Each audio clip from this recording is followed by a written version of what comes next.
Primero, buenas tardes a todos, gracias por acercarse al Salón Meridiano. Hoy vamos a continuar con el ciclo de seminarios que organiza la facultad y en esta oportunidad nos visitan Sara Umpierres y Gastón Escobar. Bueno, Sara Navarro Umpierres realizó el máster en astrofísica en la Universidad de La Laguna en Tenerife, especializándose en astrofísica teórico-computacional. Su trabajo de fin de máster consistió en predecir el redshift fotométrico de galaxias mediante técnicas de Machine Learning.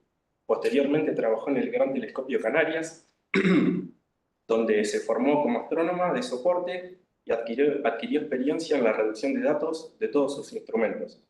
Actualmente realiza un doctorado en el Instituto de Astrofísica de Canarias, dentro del proyecto Mini-HAWK, encargándose del sistema de reducción de datos y la selección fotométrica de posibles candidatos a agujeros negros y otras fuentes de interés. Y por otro lado, Gastón Escobar realizó las carreras de licenciatura y doctorado en astronomía en esta casa. Durante el doctorado trabajó en el desarrollo de un modelo de producción de rayos cósmicos en jets de microcuásares. Hizo su primer postdoc en Padova, Italia, donde investigó la demografía de los progenitores de ondas gravitacionales utilizando simulaciones de síntesis poblacional. Actualmente se encuentra desarrollando su segundo postdoc en el Instituto de Astrofísica de Canarias, también en el proyecto Mini-HAWK, un survey piloto cuyo principal propósito es mostrar la validez de un método fotométrico para encontrar agujeros negros en estado de quietud. Bienvenidos. Bueno, gracias por la presentación, bien detallada todo. Voy a empezar, la primera parte la doy yo, después los dejo con Sara. ¿Sí? Bien, bueno, les vamos a hablar del proyecto Mini-HAWK, que trabajamos con Sara y bueno, el resto de gente que está en el grupo pueden ver algunos de los nombres de acá. El PI del proyecto es Jorge Casares, quien desarrolló el método que les vamos a contar. ¿Sí? Entonces, Mini-HAWK existe, encuentra su propósito en el descubrimiento de agujeros negros que llamamos durmientes o en estado de quietud. ¿Sí? ¿Cómo lo hacemos? Bueno, nuestros targets principales son las binarias de rayos X. Una binaria de rayos X es algo como lo que se ve, como lo que se puede ver acá, donde ver en realidad es en distintas longitudes de onda, ¿no? Pero depende en qué parte del espectro estemos mirando. La estrella obviamente se ve en el óptico, visible. El disco de acreción en general lo encontramos a través de la emisión térmica en rayos X. El jet lo podemos encontrar desde emisión en radio hasta emisión de altas energías en gamma, en general de origen no térmico. Bien, entonces, que les quiero contar primero es cómo usamos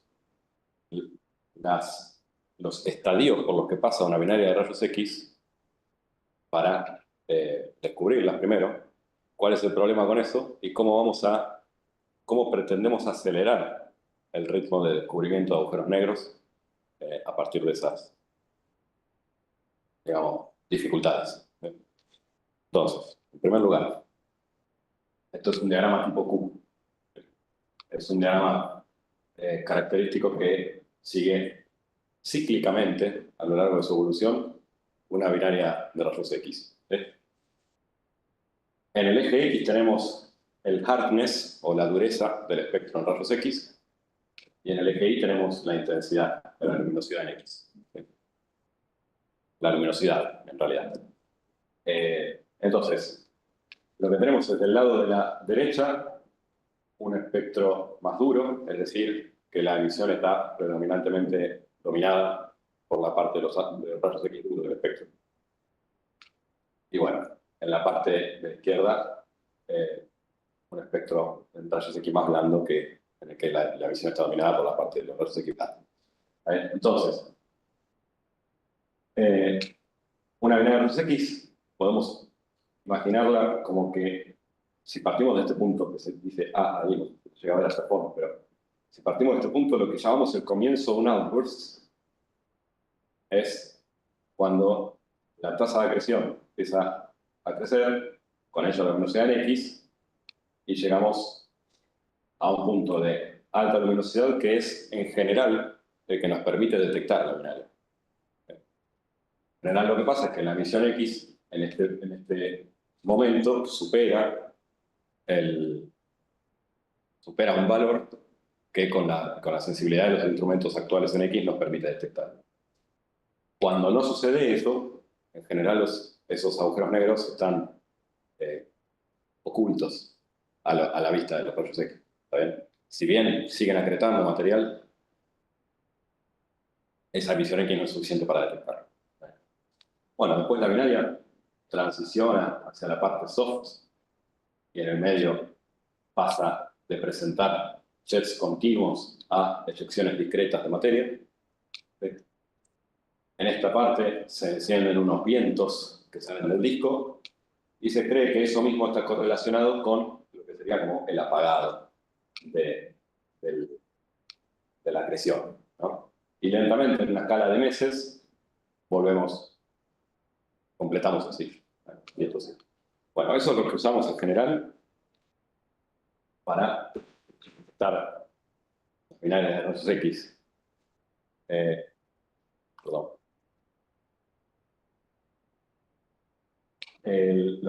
Las llamamos transients, justamente porque, bueno, en un momento las vemos en X y después puede que no. Y tenemos unas 72 hasta la fecha que tendrían agujeros negros como objeto compacto que está acretado. ¿Sí? Son candidatos igual. Para confirmar la naturaleza del objeto compacto necesitamos hacer un estudio dinámico. Necesitamos conocer los parámetros orbitales, las masas, por ejemplo, para confirmar si se trata de un agujero negro. De esos hay unos 20, que corresponden a aproximadamente el 30% del total de X-ray transients que se conoce. ¿Sí? El problema, justamente, es que en unos 30 años, desde que se confirmó el primero, en unos 30 años se detectaron 20 y si quisiéramos, por ejemplo, aumentar en un orden de magnitud la cantidad de datos de las masas de agujeros negros que tenemos, necesitaremos esperar unos 200 años para tener unos 100 o 200 valores de masa. ¿Está bien? Entonces, el objetivo del proyecto es acelerar ese descubrimiento, esa tasa de descubrimiento o de confirmación de las masas de los agujeros. ¿Sí?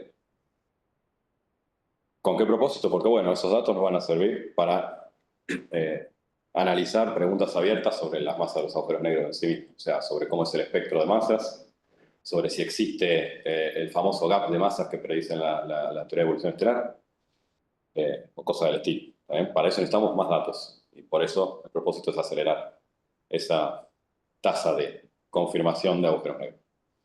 ¿Bien? Entonces, el método desarrollado por Jorge Casares es prácticamente el esquema que muestro acá, que ahora lo voy a ir mostrando paso a paso. Es un método para obtener la función de masa, que como sabrán es una cota inferior de la masa del objeto, pero si estamos contando con que sabemos que es un objeto compacto el que está acretando y digamos que tiene una cota inferior de masa de 3 masas solares, estamos prácticamente diciendo que es un agujero negro. ¿Sí? Esa es la idea, llegar a obtener la función de masa. ¿Sí? Entonces, ¿cómo se hace? Lo que diseñó Jorge es un sistema de 3 filtros centrados en H alfa, 3 filtros estrechos centrados en H alfa, con los que,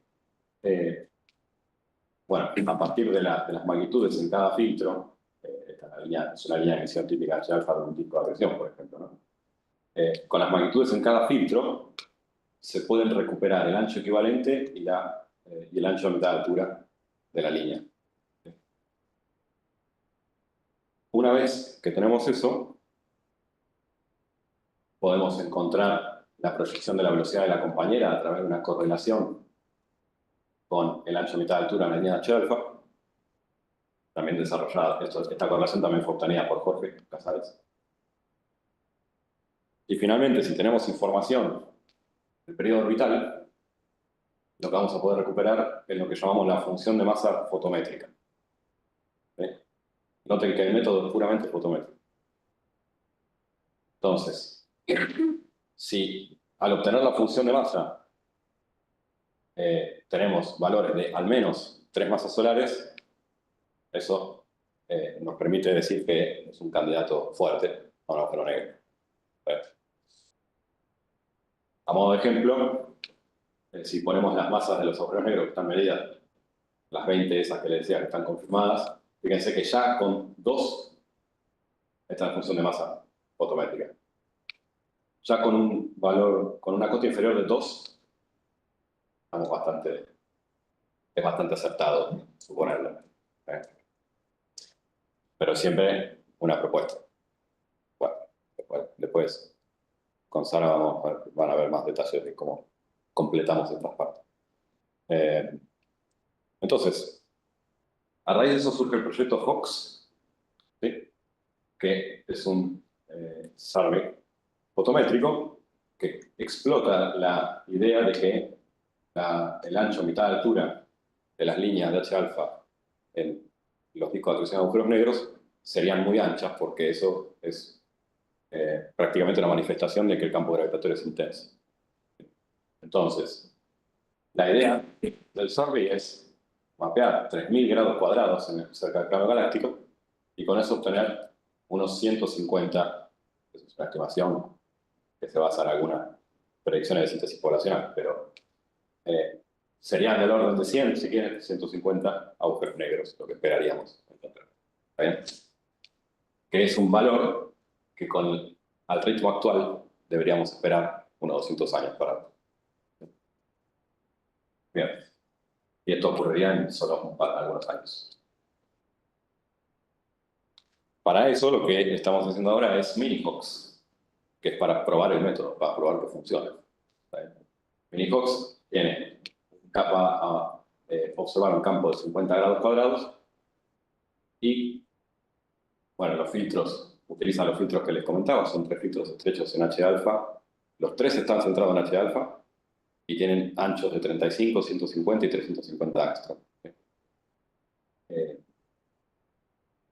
Bueno, entre otros detalles, lo que esperamos encontrar con este campo para probar el método es unos 1000 emisores 1000 fuentes emisoras de H-alfa, entre las cuales se encuentran estrellas B, Tauri, variables cataclísmicas, y entre ellas algún agujero negro, que es la esperanza. Bien. Con eso estaríamos probando perfecto. Además, el tiempo de observación que tenemos nos permite recuperar curvas de luz fotométricas de hasta 14 horas, lo cual nos va a dar información del periodo, por ejemplo, que era la parte final en esta ecuación. Sí. Bien. Este es un ejemplo del footprint. Este es el apuntado de invierno, el invierno boreal. Consiste en 13 apuntados que están seleccionados de modo que en esa región existen, por ejemplo, existen catálogos, mediciones de otros surveys en el óptico, en el ultravioleta, y además la región está seleccionada porque sabemos que es una región de baja absorción.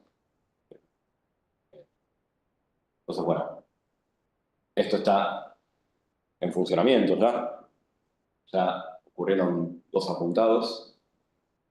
Tenemos a la vez un primer apuntado que está fuera de los 13 que le estoy comentando, que fue con el que hicimos el comisionado, que es lo que le va a comentar Sara ahora, en más detalle, lo que hicimos. Así que los dejo con Sara.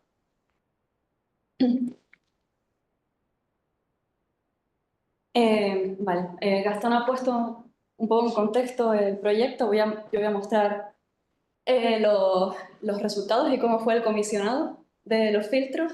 Pero en primer lugar quería dar un poco como de pequeña teoría de lo que esperábamos al principio encontrar. Una de las herramientas importantes en astrofísica es el diagrama HR, ¿no? Para que nos permita entender pues, diferentes poblaciones estelares. Nosotros hacemos algo parecido con las manitos de nuestros filtros, formamos un diagrama color-color que está optimizado para caracterizar emisores en H-alfa. Aquí convolucionamos la transmisión de nuestros filtros con librerías de espectros y generamos pues, este diagrama como pseudo-teórico de lo que esperábamos encontrar. Las estrellas de campo de secuencia principal están condensadas en esta región de aquí. Incluso nuestros filtros diferencian efectos de gravedad superficial porque de la parte de las estrellas de secuencia principal se separan las white dwarf de las ultracompas. Están en esta parte porque como no tienen líneas de emisión sino de absorción, pues quedan aquí condensadas. Se ha representado para guiar la vista sobre el diagrama líneas de igual equivalent width en horizontal y de full width al máximo, las líneas curvas, y todas las poblaciones de emisores en H-alfa se encontrarían en esta región de aquí. La principal ventaja de este diagrama con respecto a cualquier otro diagrama es que, dado que los filtros son filtros estrechos y están los tres centrados en H-alfa, en la misma longitud de onda, eso hace que sean insensibles al reddening y a la pendiente de la sed, lo cual hace que la full width al máximo y la equivalent width queden unívocamente determinadas. Es decir, hay otros surveys que también tienen datos en H-alfa, pero va a existir una degeneración en los valores de la equivalent width. Ahora voy a ir un poco explicando diferentes poblaciones y dónde se sitúan y un poco el por qué. Nuestro principal target son los agujeros negros durmientes.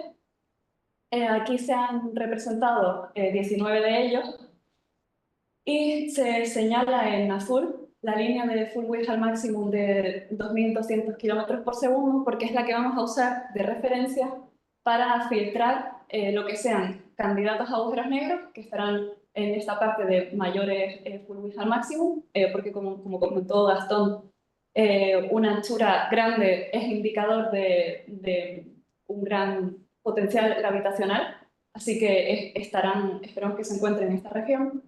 Y todas las que queden por debajo pues serán otro tipo de poblaciones. Las vamos a usar para separar, ¿no? Aquí estarán los principales candidatos.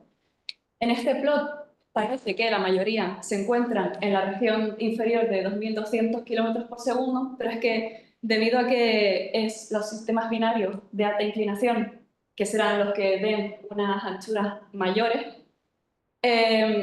existe un sesgo observacional en contra de estas fuentes, porque en rayos X el disco de acreción va a ocultar parte del flujo. Entonces, Jorge Casares estimó que aquí encontraremos en torno al 46% de los candidatos de agujeros negros. Candidatos no, agujeros negros. Sí. Aquí muestro, se han representado 10 a la 5 estrellas de campo para diferentes reddening, que como vemos la mayoría se encuentran en esta región de aquí, y las estrellas más tardías van a ir subiendo por la línea de 5400 km por segundo, porque van a ir apareciendo bandas de absorción en el espectro, o bandas de óxido de titanio, que van a simular para nuestros filtros como si apareciese una línea de emisión de H-alfa ancha, pero que no es real, sino que es por las bandas de absorción que salen alrededor de esta línea. Pero que no es preocupante y no nos van a contaminar porque van a tener una equivalent width baja y vamos a poder separarlas bien del resto de población. Luego, como principales emisores en H-alfa, las poblaciones que esperamos encontrar, las más comunes, van a estar por debajo de 1000 km por segundo, que serán las estrellas T Tauri, Be star y las cromosféricamente activas. Como digo, las Be y las T Tauri no son preocupantes porque van a estar en esta región de aquí, Sin embargo, las flare stars, las estrellas cromosféricamente activas, como decía, van a ser estrellas de tipo M en su mayoría, que tienen estas bandas de absorción alrededor de H-alfa, pero además se les suma que al tener actividad cromosférica van a tener una pequeña emisión en H-alfa que las va a desplazar hacia full width al maximum más grande. Pero de nuevo vamos a poder seguir sesgándolas de la población de agujeros negros porque van a ser estrellas que son débiles, que tendrán paralajes Gaia y estarán cerca de nosotros y además son objetos muy rojos que con datos de otros espectros, de otros rangos como el infrarrojo podremos descartarlas como candidatos. Luego, otras poblaciones con full width al máximo mayores de 1000 km por segundo van a ser las variables cataclísmicas y algunas simbióticas. Las cataclísmicas van a ser nuestro principal contaminante porque su población es mucho más abundante que la de los agujeros negros y debido a que tienen una white dwarf y tienen un gran pozo de gravitacional también, pues eso, van a aparecer a full width al máximo mayores. Pero simulaciones Monte Carlo que hizo Jorge Casares indican que eso, si elegimos la línea, el valor de full width al máximo mayor de 2200 km por segundo, somos capaces de eliminar de la muestra de candidatos el 99,9% de variables cataclísmicas, mientras nos quedaremos con el 46% de agujeros negros. Además, todas las variables cataclísmicas que se encuentren como limítrofes en este valor, debido a que la línea de H-alfa escala con la masa de la fuente principal de la fuente central del sistema, de forma proporcional y con la inclinación y de manera inversa con el periodo orbital, todas las variables cataclísmicas que se encuentren en esta región van a tener que cumplir la condición de que tengan alta inclinación y que sus periodos orbitales sean bajos. Por lo tanto, van a ser eclipsantes y con nuestros propios datos que tenemos vamos a poder sacarles el periodo y diferenciarlos de los agujeros negros. Otros posibles contaminantes que vamos a encontrar son las AGN, debido a que al estar en diferentes, las vamos a poder encontrar en un rango amplio de redshift, van a caer otras líneas de emisión en nuestros filtros, y las M-flare star, debido a eso, que se suman a las bandas de absorción con la emisión con la emisión de la cromosfera en H-alfa. Pero estos objetos son objetos muy rojos que con colores whites vamos a poder diferenciarlos. Bien, ahora voy a pasar a hablar de cómo fue el comisionado de los filtros.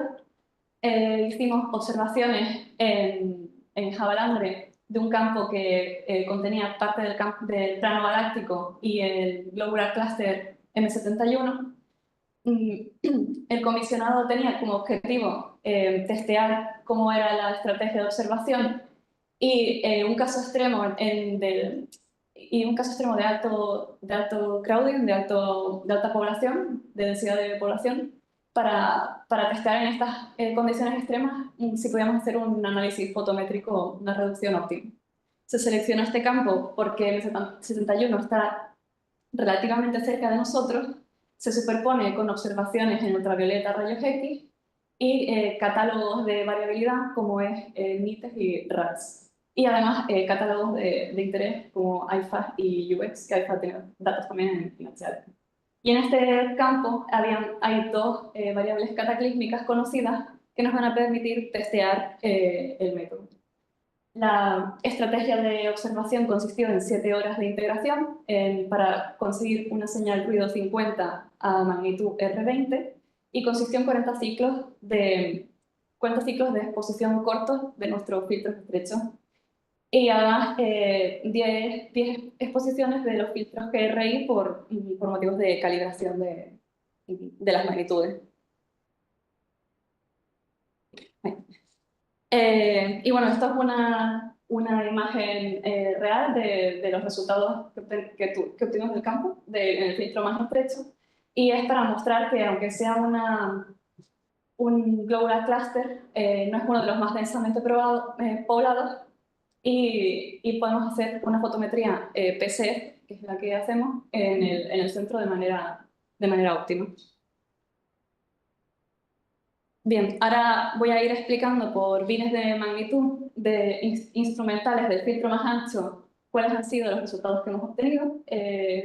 Voy a mostrar diferentes diagramas color-color de nuestros filtros y hemos representado además contornos de igual densidad de estrellas que contienen 1, 2, 3 y 4 sigmas del total contenido en los contornos. En los primeros bines de magnitud encontramos ya varias poblaciones interesantes, 3 miras, una Carbon Star y una Wall-Rayet. Si vamos más profundo en magnitud, encontramos una de las variables cataclísmicas que esperábamos, con magnitud 20, sabemos que en esta magnitud se encuentra en estado de quietud, y la encontramos con una equivalent width de 130 Armstrong y una full width maximum de 1600. De esta variable cataclísmica solo hay 2 espectros registrados, pero lo que se reporta en el paper en el que se muestra casa muy bien con las estimaciones que hacemos nosotros fotométricamente de la equivalent width y la full width al máximo. Y bueno, y esto es un recorte de nuestro frame, de donde aparece la fuente, para ilustrar que se nota mucho la diferencia si comparamos una imagen en el filtro ancho R a nuestro filtro estrecho 150, que es el que caracteriza la línea entera de H-alfa, que los emisores en H-alfa van a aparecer mucho más brillantes que las estrellas de alrededor, que se mantienen constantes y no tienen una gran emisión en H-alfa.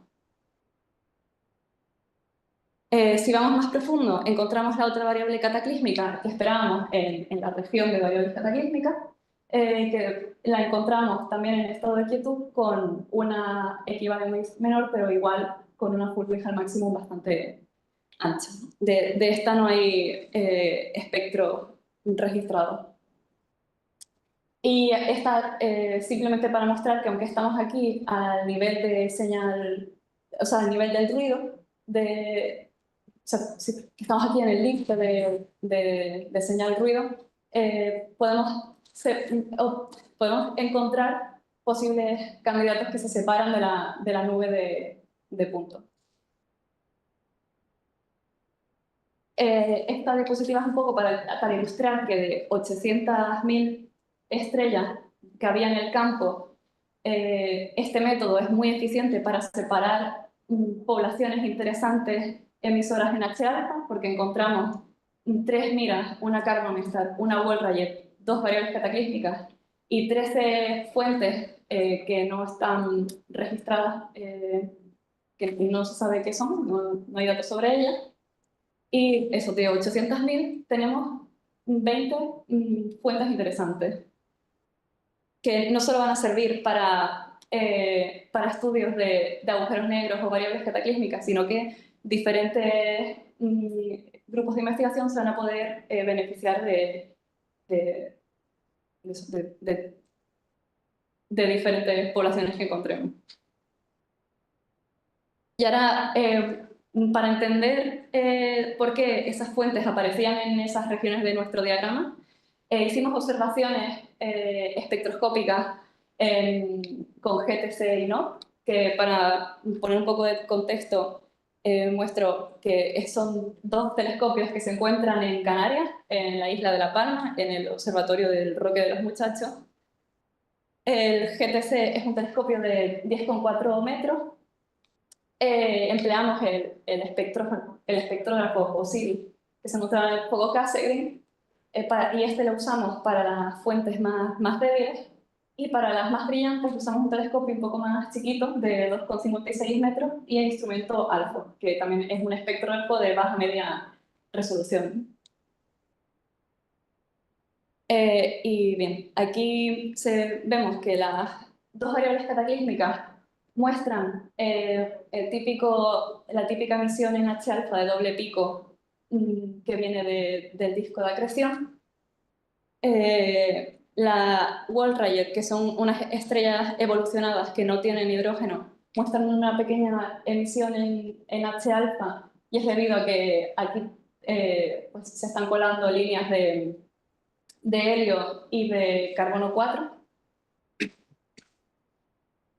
La Carbon Star, debido a que observamos en su espectro bandas de absorción y una pequeña emisión muy fina de H-alfa que está por debajo de la resolución de nuestros filtros y por eso aparece como fuera de las líneas del diagrama.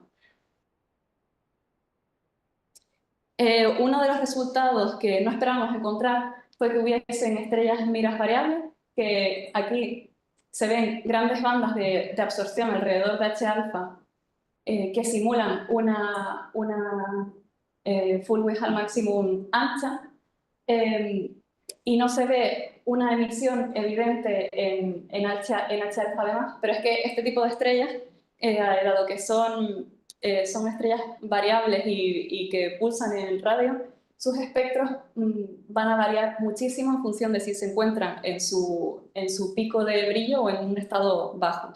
Y bueno, aquí muestro como la diferencia de unas miras en su punto más álgido de brillo, ¿no? Y en un estado bajo, en el que en estado alto aparecen líneas de hidrógeno. Entonces, estas fuentes nos van a ir apareciendo como contaminantes por todo el diagrama. Pero que, bueno, sí, también tenemos la suerte de que son objetos, son estrellas gigantes y muy rojos que vamos a poder separar con información del infrarrojo. Observamos dos de los posibles candidatos a agujeros negros que resultaron ser estrellas de tipo M enanas con actividad cromosférica, porque de nuevo se suma las bandas de absorción con una emisión en H-alfa. Y con el NOT observamos dos de los objetos más azules que teníamos, que fueron estrellas de tipo G o K con actividad cromosférica. Entonces, bueno, para completar la información que tenemos del survey con Minifox en H-alfa, pues va a ser necesario hacer crossmatch con otros catálogos, con el inconveniente de que, como decíamos, todos estos catálogos tienen el inconveniente de la degeneración y que hay que tener en cuenta el reddening, pero que nos van a poder servir para sesgar muchos de los contaminantes, porque o son más rojos o, por ejemplo, las variables cataclísmicas. Además, se ha demostrado que un diagrama de los filtros Newbex son eficientes para separarlos de las Main Sequence y de la White Dwarf. Y bien, como trabajo a futuro en el que estamos actualmente trabajando y en lo que trabajaremos a largo plazo, esperamos implementar un estudio de variabilidad para poder clasificar también los emisores en H-alfa, no solo con la fotometría, sino con cómo sea la variabilidad, porque como hemos dicho tenemos datos temporales para los periodos orbitales, pues eso nos va a permitir clasificarlo. Cuando al final tengamos una muestra de candidatos a agujeros negros, les haremos espectroscopía de seguimiento, y a largo plazo esperamos implementar Machine Learning, tanto para la selección fotométrica de poblaciones como para las curvas de luz. Y además, en un plazo de más o menos 2 o 3 años, se publicarán todos los resultados en un survey delegado que estarán continuamente en construcción y que cualquier grupo de investigación que esté interesado en H-alfa podrán beneficiarse de los datos. Y les dejo aquí con el resumen de lo que ha sido la charla y gracias por escucharnos.